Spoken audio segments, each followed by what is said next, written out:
Alright, welcome to SouFLoTV again, everybody. It's your host with the most. So, this one today we're going to talk about Mavado and his son. It would be hard to believe someone does not know who Mavado is, but most people probably don't know what his son looks like. So here's an updated picture of what Mavado, international dancehall superstar reggae, and his son looks like. The question of the day is Mavado to be blamed for his son's situation? The question of today is Mavado to be blamed for his son's situation? Now, 60 seconds to catch you up to speed, those of you who don't know what's going on. So Mavado, the international superstar, reggae dancehall music entertainer, who was once signed and probably still is signed to DJ Khaled, We The Best. He has a son in Jamaica that is 16 years old that has been charged for murder and is currently incarcerated, and was supposed to go see a judge after he was charged, about a week after he was charged, and he did not show up to that. Mind you, he's incarcerated, so they did not bring him before a judge, right? But it was made public that he has been charged.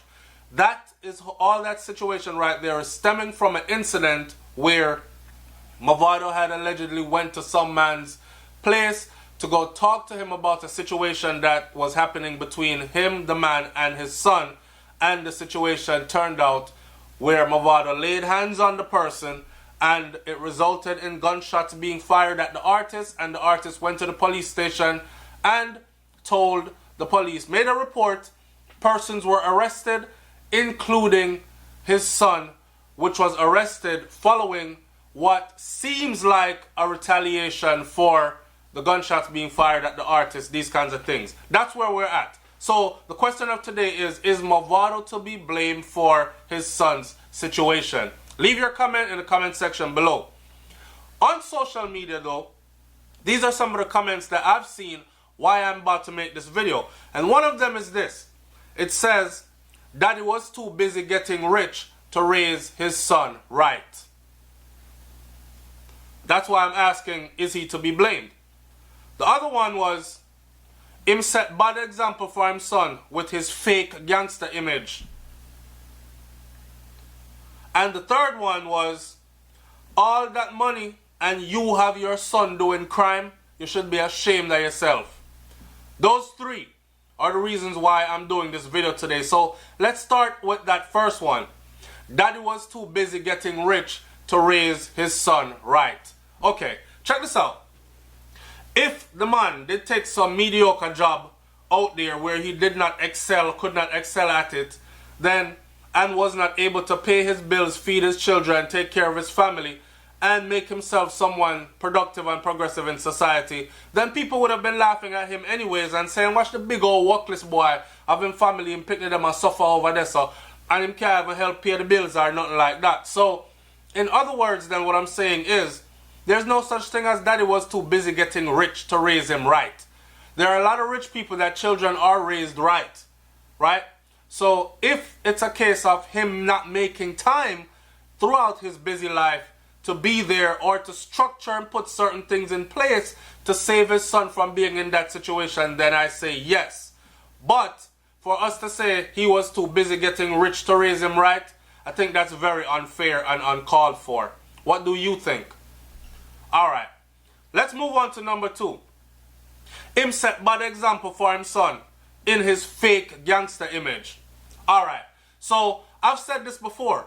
With a lot of these artists, right, they are not allowed to be artists. I remember one time going when an artist, and this is not just in Jamaica, this is in black culture period, because it is very much the same way so in hip-hop, reggae music. And the two are very much intertwined, because if you don't know it, Kool Herc started the whole hip-hop movement. Hip-hop came from the Soundboy culture clash movement, 2 turntables and a microphone, big sound system, string up, and they took that back to Cedric, Bronx, New York, and made the whole hip-hop culture out of it. And from that came the overlapping of and intertwining of the same kind of mannerisms and behavior within the culture, right? It started from a conscious movement where we were able to speak out what's going on within our culture. Also tell stories and tales of the drug dealers in the neighborhood and the crack needles on the ground and how we got to survive this environment and cracks taking over our neighborhood and social consciousness. And it switched from that into clothes, hoes, bitches, money, cars, materialistic things, worshiping, and this kind of stuff. So it turned into no longer rapping about the drug dealers, but actually rapping that you are one or you have been one.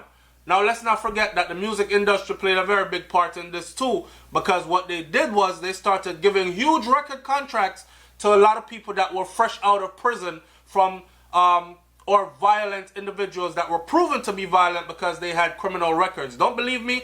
Go check the last couple of rappers that were actually given some kind of big contract or on the road doing something. They're gang affiliated or drug dealer affiliated or ex-drug dealers or professing to still be drug dealers. I'm flipping this rap money to crack money, and if this rap shit don't work, then it's back to slinging crack type of stuff. And that seeped back over into the mother of hip-hop, which is reggae music, dancehall music then, right? So it's not a coincidence that all this has happened. Now, anything we're going foreign make its way into Jamaica and Jamaican culture, and that is what we're seeing. So where rappers are rapping and people are saying to them, you can't rap about that because you never lived it. That's taking away the storyteller's right to tell stories. He can no longer rap about it because he never lived it, right? So it's the same thing in Jamaica now where they're saying, nah man, Tommy Lee killed enough people and him worship the devil for real, because he's no longer allowed to be an entertainer. He has to be doing what he's saying in the songs. Same thing for Vibes Cartel or Alkaline, catch the rifle upon the wall and for a rifle itch up on the wall, and them I say, yeah man, some big rifle him have itch up on the wall for real and big scope and all these things, which it becomes dangerous. So him set bad example for his son with his fake gangster image. People are saying, and I've said this before, none of these rappers or singers are actually walking around killing people like they make in these songs that they make, because they wouldn't be able to, fresh from a murder scene to the stage, pick up a microphone and rap about it and do that all the time and be out here. They would lead police, law enforcement right to them, and then they would be in prison, correct? So it's up to us as the people out here now that's consuming this stuff to actually say, okay, this is entertainment and this is movie. This is real life. It's just like when Jackie Chan kicked on a bunch of man on screen, or when Tom Cruise, bah, bah, bah, shoot up a couple of people and them dead and all these things. You see him on the red carpet walking in Hollywood and it's entertainment. He's known as an actor. It's the same thing for how we should look at these entertainers. But people say, nah, fake gangster image him have. Fake gangster image. It's supposed to be fake. It's supposed to be entertainment. But either people won't allow it to be that. So we get comments like these. Him set bad example for his son with his fake gangster image. Could he not have just been an artist? And he has taught his son that, look, when me sing about is entertainment. This is how the people them want to hear for entertainment. And it has stories intertwined in it that are real stories that I've seen throughout my years of growing up. Daddy don't live this life. Okay? You see how me live. That. And I'm going to leave that one right there. Now to the last one. All that money and you have your son doing crime. First of all, I don't think that Mavado would be that dumb and stupid to have made all that money, to made it from where he's coming from to where he's at now. He has accomplished so much. And to have his 16-year-old son out there doing crime. So for you to say that you have your son doing crime, sometimes when you put all you can into your children, them still go left when you want them go right. Or them still go right when you want them go straight. You understand? So, watch me.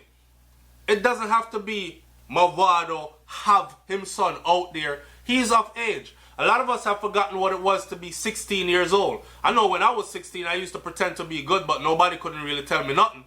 Although I still turned out very well, I must say so myself, but it is what it is. At 16, you think, between the ages of 16 and 20, 21, You think you know everything. You think nobody can tell you nothing. This is where you start to rebel against parents and parenting and what you've been taught. You start to buck the social, the pro quo, status quo, and you start to go against the grain at these rebellious ages. It is after these ages, or that span of ages, that you start to buckle down and say, okay, some of the things you were taught earlier start to sink in.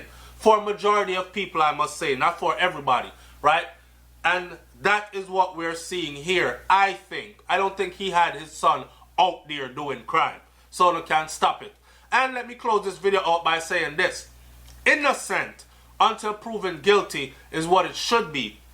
However, in Jamaican society, it's usually guilty until proven innocent when them want it to be that way. He has been charged. Charges can be dropped. He is not tried and convicted yet. Okay? Big up on yourself. It's SouFLoTV. Like, comment, share, subscribe. Leave your comment in the comment section below. Let me know what you think about this one. I'm up out of here. Catch you on the next video. Peace.